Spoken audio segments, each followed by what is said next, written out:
নদী শুকিয়ে গেলেও তার একটা চিহ্ন রেখে যায়। ব্রাজিল ২৪ বছর আগে বিশ্বকাপ জিতলেও সেই লিগ্যাসিটা এখনো ধরে রেখেছে। অল টাইম র্যাঙ্কিংয়ে সেলেসাওরা এখন শীর্ষে।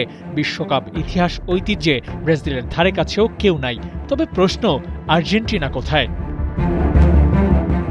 ১১৪ ম্যাচ খেলে ৭৬টা জয়, ১৯ হারের সাথে ১৯টাই ড্র, পয়েন্ট ২৪৭।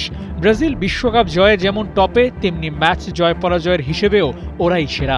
সেখানে গেল ১২ বছরে ২বার ফাইনাল খেলা আর্জেন্টিনা নাই ব্রাজিলের আশেপাশে। বিশ্বকাপ টপিকে ব্রাজিলের সমান হতে আর্জেন্টিনাকে পাড়ি দিতে হবে বহু পথ। ৩বার বিশ্বকাপ জেতা আর্জেন্টিনা ম্যাচ খেলেছে ৮৮টি, জয় ৪৭, হার ২৪, ড্র ১৭টি। হারের সংখ্যায় ব্রাজিল ড্রর সাথে ব্যালেন্স করে নিলেও আর্জেন্টিনা সেটা পারেনি।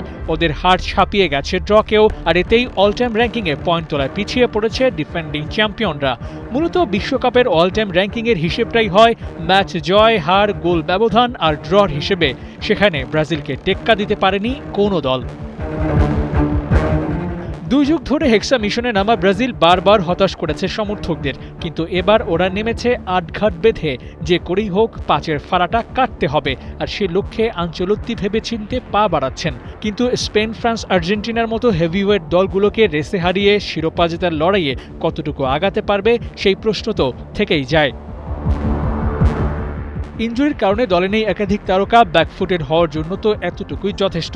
কিন্তু দলটা যখন ব্রাজিল, তখন বিশ্বাসটা আপনি রাখতেই পারেন হতাশ আপনাকে করবে না।